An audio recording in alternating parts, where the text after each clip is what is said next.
Friday is the last day of early voting in Georgia, and by all accounts, it's been a success. More than 2 million votes are in, and today is expected to be busy as well. Joining me now is Chuck Todd, NBC News' political director and moderator of Meet the Press. Chuck, I know Georgia is one of the states you've been watching and will be watching all the way through Tuesday. What are you hearing about early voters in Georgia, and if that could suggest a high turnout on Tuesday? Well, look, high turnout is definitely something we're all expecting, and it's not just Georgia and not just what we've seen in the early vote. It's also what we've seen in our own polling. We look at enthusiasm, people ranking the importance of this election. Every sign we use to project turnout indicates we're looking at perhaps the highest turnout in a midterm election in 100 years.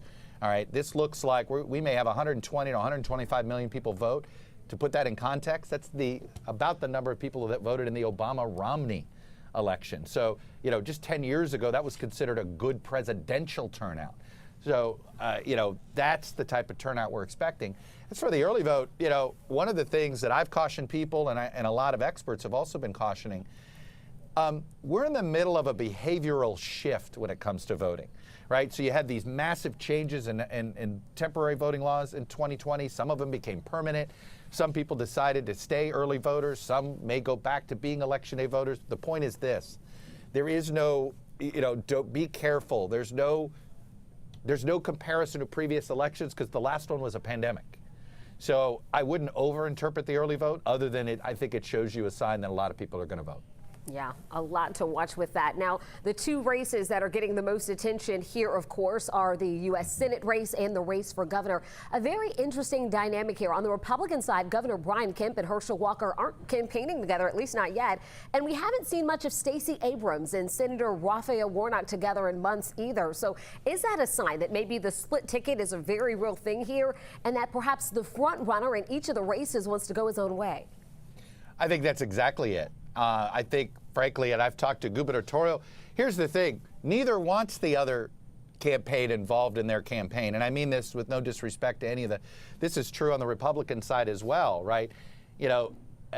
I was talking to a governor who's up for re-election in another battleground state, who happens to be in a battleground state, and who's like, I don't want this race nationalized as much, and Senate races create more of a national climate on issues. So I think you've seen a lot of people wanting to run their own race on that front, and I understand that in this respect. And I think, frankly, if they were campaigning more as a ticket, I think Warnock would be dragged down by Abrams right now, and I don't think that would be a good place for Warnock.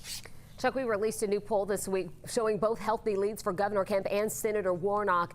You'll be covering Georgia as part of Meet the Press on Sunday. What is the sense right now from national Republicans and Democrats about how this Senate race here is shaping up in the final days? There's not a person I talk to that doesn't expect runoff. The surprise would be if this doesn't go to a runoff. I've talked to some Republicans who are very bullish on the ability of Walker perhaps getting to 50 before and avoiding a runoff. I've talked to a lot of Democrats who are skeptical that Warnock can get to 50, but are confident that he'll be the leading vote getter. So if you were to ask me what is the most likely scenario that the folks I talk to indicate, left and right, it's runoff. Well, we'll certainly see, and that will mean a whole lot more to come. Meet the Press airs Sunday morning at 10 on 11 Alive. Chuck, thank you so much, as always. Thank you, Jennifer.